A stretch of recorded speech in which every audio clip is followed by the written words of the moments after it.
દાદા, ઓ દાદા, હું ગુજરાતના સીએમ દાદા, હું સુરતની સ્કૂલ છોડીને ગામની પ્રાથમિક શાળાઓમાં ભણવા આવ્યો છું અને યુનિફોર્મ પણ સીવડાવી દીધો છે. તમે ગામની પ્રાથમિક શાળામાં કેટલા કાયમી શિક્ષકો ભરવાના છો? જલ્દી કાયમી શિક્ષકોની જાહેરાત કરો. હું તમારો પૌત્ર ધ્વનિત પટેલ તમને વિનંતી કરું છું. જો તમે પણ ગુજરાતની પડે પડની અપડેટ મેળવવા ઈચ્છતા હો તો હમણાં જ આ ચેનલને સબસ્ક્રાઇબ કરો અને સાથે સાથે કમેન્ટમાં આપેલી લિંક ઉપર ક્લિક કરીને ખાસ આપણા વોટ્સએપ ગ્રુપમાં જોડાવવાનું ચૂકશો નહીં. નમસ્કાર, તમારા બધાનું સ્વાગત છે ધ કાજલ સુવા યુટ્યુબ ચેનલ ઉપર. દાદા, ઓ દાદા, હું ગુજરાતના સીએમ દાદા, હું સુરતની સ્કૂલ છોડીને ગામની પ્રાથમિક શાળાઓમાં ભણવા આવ્યો છું અને યુનિફોર્મ પણ સીવડાવી દીધો છે. તમે ગામની પ્રાથમિક શાળામાં કેટલા કાયમી શિક્ષકો ભરવાના છો? જલ્દી કાયમી શિક્ષકોની જાહેરાત કરો. હું તમારો પૌત્ર ધ્વનિત પટેલ તમને વિનંતી કરું છું. પરંતુ એ પહેલાં હજુ સુધી જો તમે આ ચેનલને સબસ્ક્રાઇબ ન કર્યું હોય તો ખાસ આ ચેનલને સબસ્ક્રાઇબ કરી લેજો, કારણ કે આ ચેનલ પર તમને મળશે ગુજરાતને લગતા તમામ મોટા સમાચારો, વિશ્વની ટોપ માહિતી, સાથે સાથે એગ્રીકલ્ચર એટલે કે કૃષિને લગતી તમામ માહિતી, સરકારી ભરતી, સરકારી યોજનાને લગતી તમામ માહિતી મેળવવા માટે ધ કાજલ સુવા ગુજરાતી સમાચાર યુટ્યુબ ચેનલ એટલે કે આ ચેનલને સબસ્ક્રાઇબ કરવાનું બિલકુલ ભૂલશો નહીં અને સાથે સાથે ખાસ કરીને આપણા વોટ્સએપ ગ્રુપમાં પણ જોડાવાનું ચૂકશો નહીં. લિંક જે છે તે કમેન્ટમાં પિન કરેલી છે અને ડિસ્ક્રિપ્શનમાં પણ આપેલી છે. આ લિંક ઉપર ક્લિક કરીને તમે આપણા વોટ્સએપ ગ્રુપમાં જોડાઈ શકો છો.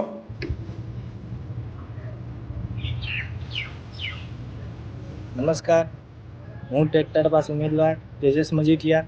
આજે યોગ દિવસ છે 21 જૂન. હવે તમને એમ લાગતું હશે કે હું સાહેબ પાસે આજે કેમ આવ્યો. થોડીક તો તમને ખબર પડી જ ગઈ હશે કે હું સાહેબ પાસે કેમ આવ્યો એ, પણ મારે આજ તમને સત્ય હકીકત છે ને શું એ કહેવી. સાહેબ જેવા 2014માં દિલ્હી ગયા ને, હું તો ભૂલી જ ગયા, કોઈ દી યાદ જ નથી કરતા.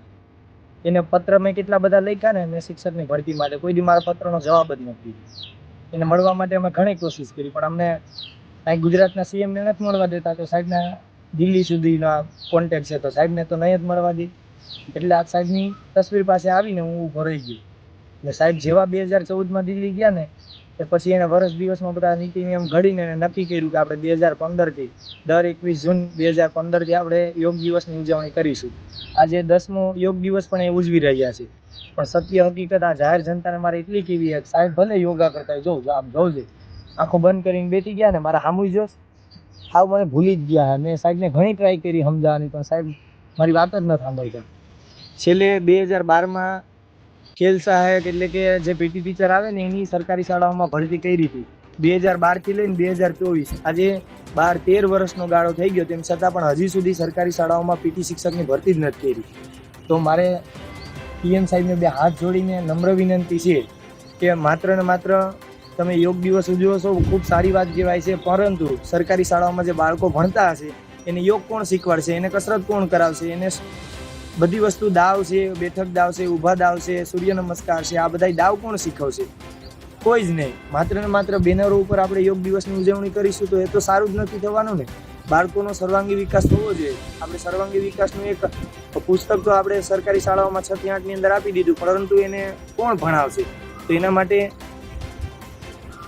માટે આપણી એક જ રજૂઆત છે સરકારશ્રીને કે તમે સરકારી શાળાઓમાં આજે ખેલ સહાયકની વાત કરીએ આપણે તો 5000 જેટલા ઉમેદવારોએ પરીક્ષા આપી. સીઆઈટી પદ્ધતિથી આ દરેક વિદ્યાર્થીઓ છે ને એ દિવસે ને દિવસે ખૂબ હેરાન થઈ રહ્યા છે, ખૂબ જ હેરાન. કારણ કે તમે જો તો સેન્ટરો કેટલા દૂરના દૂર આપવા માટે અને જે એજન્સીને કામ સોંપવામાં છે એ ક્યાંય વિશ્વસનીય નથી અને વાહિયાત થર્ડ ક્લાસ બકવાસ એજન્સીઓ છે, બકવાસ એજન્સીઓ.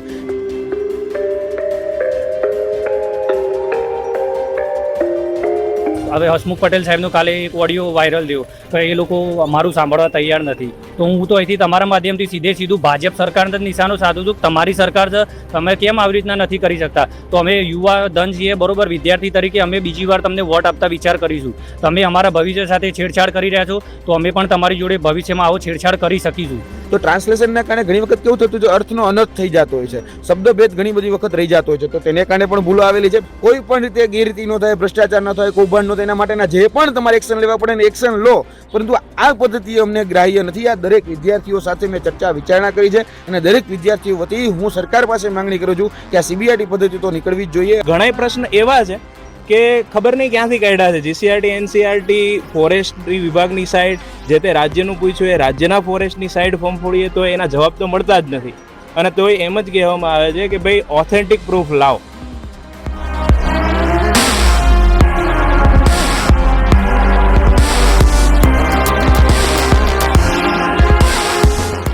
પણ 55 થી 60 પ્રશ્નો એવા છે, 30 પ્રશ્નો સુધરાય છે એમાંય નથી પડતો, પરંતુ 55 થી 60 એવા પ્રશ્નો હજી હાલના દિવસે પણ એવા છે કે જે સાવ કોમન સેન્સના પ્રશ્નો છે. એ કોમન સેન્સના પ્રશ્નો હજી સુધી સુધરા નથી. તો પ્રશ્નોમાંથી 26 પ્રશ્નોમાં વિસંગતતા ઊભી થાય એટલે આપણે કઈ રીતે કહી શકીએ કે એક્સપર્ટ છે? એટલે મૂળ એના એક્સપર્ટ ઉપર સવાલ છે. આપણે જેની પર ભરોસો રાખ્યો હતો કે સાહેબે ભરોસો રાખ્યો હતો, હવે ભરોસાની બે પાડો જણ્યો છે, તો આપણે હવે મહેરબાની કરીને એને બદલી નાખીએ. હવે કદાચ હું કહું છું કે આપણે કદાચ ખાડામાં પડી ગયા છીએ, તો એ ખાડામાંથી બહાર નીકળીને હવે ખાડો પૂરી જઈએ. તમામ દર્શક મિત્રોને ખાસ વિનંતી કે ગુજરાત, ભારત અને વિશ્વને લગતા તમામ સમાચારો તેમજ સરકારી યોજનાઓ, સરકારી ભરતી તેમજ કૃષિ એટલે કે એગ્રીકલ્ચરને લગતા તમામ સમાચારો મેળવવા માટે હમણાં જ ધ કાજલ સુવા ગુજરાતી સમાચાર યુટ્યુબ ચેનલ એટલે કે આ ચેનલને સબસ્ક્રાઈબ કરવાનું બિલકુલ ભૂલશો નહીં, કારણ કે આ ચેનલ પર તમને મળી રહેશે વિશ્વના તમામ સમાચારો, એ પણ સાચી અને સચોટ માહિતી સાથે. તો હમણાં જ ચેનલને સબસ્ક્રાઈબ કરી લો. તો બસ આજના વિડીયોમાં એટલું જ. જલ્દી જ મળીશું એક નવા વિડીયોની સાથે. ત્યાં સુધી જોતા રહો ધ કાજલ સુવા યુટ્યુબ ચેનલ. નમસ્કાર.